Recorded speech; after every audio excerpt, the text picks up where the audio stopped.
નમસ્કાર મિત્રો, ખાસ કરીને આજના વિડીયો આપણે ચર્ચા કરવાની છે કે આવનારું ચોમાસું છે તે કેવું થશે તેના થોડાક સંકેતો મળી રહ્યા છે। સાથે આ વિડીયોની અંદર આપણે ભેજ, પવન અને તાપમાન વિશેની ખૂબ અગત્યની માહિતી આપવાની છે। સૌપ્રથમ તો હું આપને એ જણાવી દઉં કે આજે ધનતેરસનો દિવસ છે, એટલે ધનતેરસના પાવન પર્વની તમામ મિત્રોને ખૂબ ખૂબ શુભકામનાઓ।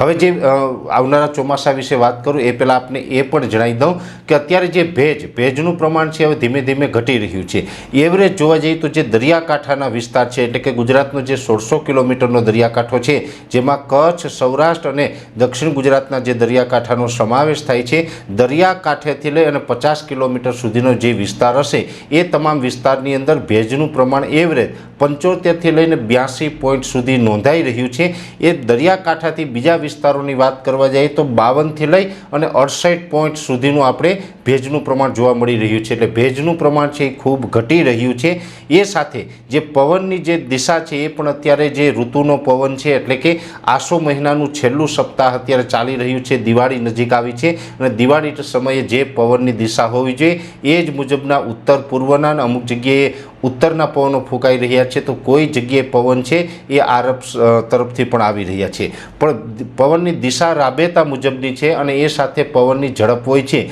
એ 12થી લઈને 18 કિલોમીટર પ્રતિ કલાકની ઝડપ નોંધાઈ રહી છે, એટલે પવનની દિશા અને ઝડપ છે એ પણ નોર્મલ નજીક છે।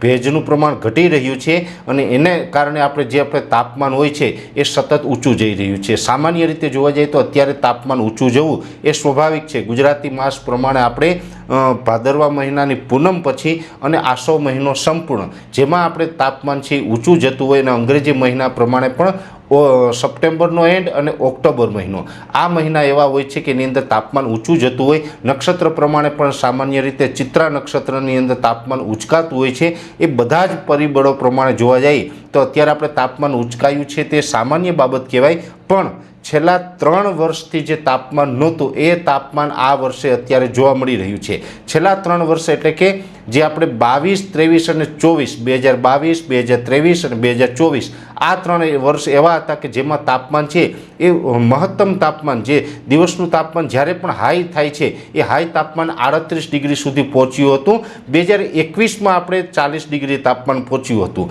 પણ 22, 23 અને 24માં તાપમાન છે એ પછી 3 વર્ષમાં 40 ડિગ્રીએ નહોતું પહોંચ્યું। આ વર્ષે તાપમાન છે એ રેકોર્ડ તોડી અને 40 ડિગ્રીએ પહોંચી ચૂક્યું છે। અત્યારે આઇસોલેટેડ વિસ્તારની અંદર 40 ડિગ્રી તાપમાન નોંધાઈ રહ્યું છે, તો એવરેજ ગુજરાતની અંદર લગભગ આપણે 35થી લઈ અને 38 ડિગ્રી, 1-2 સેન્ટરની અંદર 39 ડિગ્રી અને આઇસોલેટેડ વિસ્તારમાં 40 ડિગ્રી તાપમાન પહોંચ્યું છે, એટલે 40 ડિગ્રી તાપમાન ઘણા સમય પછી આપણે જોવા મળ્યું છે આ સિઝનની અંદર। અને અત્યારે જો કે નોર્મલ આ રીતે ઘણી વખત એવું બનતું હોય છે, આમાં અજુગતી વાત નથી, ઘણા વર્ષે એવું બને છે કે આ સિઝનમાં તાપમાન એટલું બધું ઊંચું જાય, પણ આ બધા જે પરિબળો છે, પવનની દિશા હોય, પવનની ગતિ છે, ભેજનું પ્રમાણ અને ઊંચું તાપમાન એ એવું સૂચવી રહ્યું છે કે જે ચિત્રા નક્ષત્ર, આમ તો હસ્ત નક્ષત્ર છે ત્યાં સુધી આપણે ચોમાસું ગણતા હોય છે, ચિત્રા નક્ષત્ર છે એની અંદર આટલું ઊંચું તાપમાન, ભેજ અને પવનની ગતિ દિશા આ તમામ વસ્તુ એવું સૂચવી રહી છે કે આવનારું ચોમાસું છે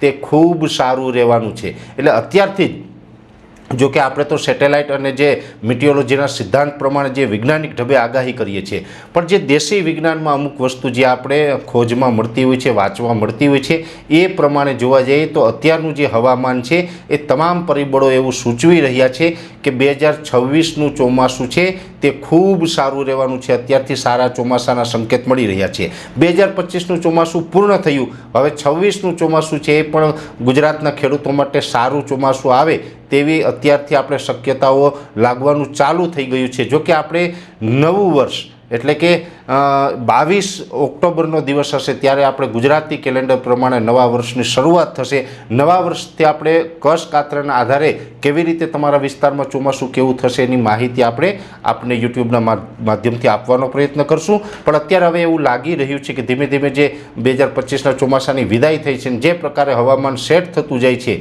2026નું ચોમાસું ક્યાંય ખૂબ સારું રહેવાનું હોય એવા સંકેતો અત્યારથી ચાલુ થઈ ગયા છે। એટલે ખાસ કરીને 2026નું ચોમાસું અને એ સાથે આપણે ભેજ, પવન અને તાપમાન વિશેની અગત્યની માહિતી આપવાનો પ્રયત્ન કર્યો છે.